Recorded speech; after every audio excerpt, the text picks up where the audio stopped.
Hello, good morning everyone. Hindi ज्ञान सागर channel में आप सभी का बहुत बहुत स्वागत है। आज की वीडियो में मैं जिस टॉपिक को लेकर आई हूँ वो है क्लास 7 के बसंत का चैप्टर नंबर 1, हम पंछी उन्मुक्त गगन के।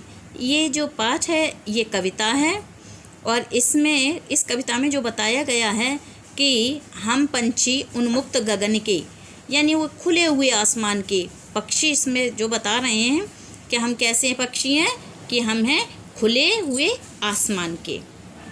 आइए इस कविता का भावार्थ पढ़ते हैं। प्रस्तुति नीतू सिंह सोलंकी के द्वारा शुरुआत करते हैं।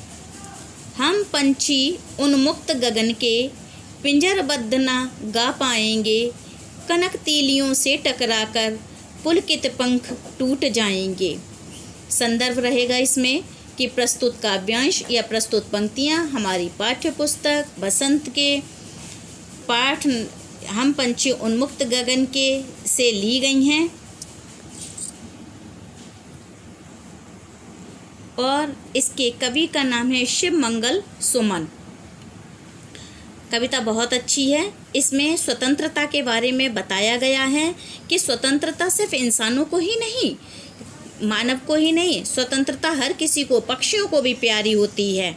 और इसमें पक्षी क्या बता रहे हैं, कवि कह रहे हैं कि इसमें पक्षी कह रहे हैं कि हम पंछी उन्मुक्त गगन के, हम खुले आसमान के पक्षी हैं और जो भी गाना गाते हैं, जो भी हम चहचहाते हैं वो खुले आसमान में ही हम गाना गा पाते हैं। कनक तीलियों से, अगर तुमने हमें पिंजरे में कैद किया, चाहे वो पिंजरा सोने का क्यों ना हो, कनक कहते हैं सोने के लिए, लेकिन उसमें हमारे जो प्रसन्नतापूर्वक जो हमारे पंख जो हम फड़फड़ाते हैं वो उन सोने की तीलियों से, पिंजरे के तीलियों से टकराकर टूट जाएंगे, क्योंकि हम कैद नहीं रह सकते। हम बहता जल पीने वाले मर जाएंगे भूखे प्यासे, कहीं भली है कटुक निबोरी कनक कटोरी की मैदा से। और पक्षी क्या कह रहे हैं कि हम कैसा जल पीने वाले हैं, हम रखा हुआ किसी कटोरी किसी बर्तन में पीने वाले जल नहीं हैं, हम कैसे नदी तालाबों का जल पीने वाले हैं, झरनों का जल पीने वाले हैं। भले ही वरना हम कैसे भूखे प्यासे मर जाएंगे, अगर आपने हमें कैद किया तो हम कैसे मर जाएंगे, हम भूखे प्यासे मर जाएंगे। और हमें जो उसमें पिंजरे में, सोने के पिंजरे में आप सोने की भले ही कटोरी में मैदा रख कर दो खाने के लिए, लेकिन वो भी हमारे लिए बेकार है। उससे तो भली हमारे लिए क्या है, कड़वी नीम की निवोरियाँ हैं जिन्हें हम पसंद करेंगे, लेकिन कैसे, आज़ादी की। हम आज़ादी का खान पान चाहते हैं। स्वर्ण श्रृंखला के बंधन में अपनी गति उड़ान सब भूले, बस सपनों में देख रहे हैं तरु की फुनगी पर के झूले। और जो पक्षी हैं उन्हें कैसे सोने के पिंजरे में, सोने के जंजीर में बांध रखा है, तो वहाँ पर वो क्या है, अपनी गति और अपनी सारी उड़ान भूल गए हैं। वो सपनों में क्या देख रहे हैं, जो पेड़ है तरु, यानी पेड़ की जो सबसे ऊंची जो फुनगी होती है, चोटी होती है पेड़ की, उस पर जो झूला झूलते हैं वो उसका सपना देख रहे हैं। और क्या कह रहे हैं पक्षी, ऐसे थे अरमान की उड़ते नीले नभ की सीमा पाने, लाल किरण सी चोंच खोल चुगते तारक अनार के दाने। और क्या सोच रहे हैं कि हम कैसे खुले आसमान में उड़ा करते थे और हम नीले आकाश की सीमा पाने के लिए अपनी किरण को खोल के कैसे हम ऊंची ऊंची छलांगे लगाया करते थे आसमान में।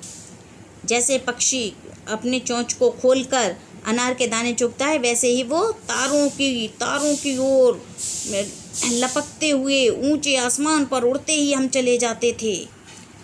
होती सीमाहीन क्षितिज से इन पंखों की होड़ा होड़ी, या तो क्षितिज मिलन बन जाता या तनती सांसों की डोरी। और क्या कहते हैं कि हम क्षितिज तक इन पंखों की होड़ा होड़ी, जब तक हमारे पंखों में जान रहती थी हम पक्षी एक दूसरे से क्या रेस लगाते थे, या तो हम वहाँ पर मिल जाते थे या हमारी सांसें तक फूल जाती थी, तन जाती थी सांसें। नीड़ न दो चाहे टहनी का, आश्रय छिन्न भिन्न कर डालो, लेकिन पंख दिए हैं तो आकुल उड़ान में विघ्न न डालो। और वो क्या प्रार्थना कर रहे हैं पक्षी कि भले ही हमको घर ना दो, नीड़ ना दो चाहे टहनी का, चाहे हमें तुम घर मत दो टहनी का, चाहे हमारे आश्रय जो हमने घोंसला बना रखा है उसे भले ही छिन्न भिन्न कर डालो, लेकिन हमें भगवान ने पंख दिए हैं और हमारी इस बेचैन उड़ान में किसी भी तरह की बाधा ना डालो, यानी हमें कैद करके पिंजरे में मत रखो। हम आज़ाद होकर उड़ना चाहते हैं खुले आसमान में और हमें आज़ादी से उड़ने दिया जाए। धन्यवाद।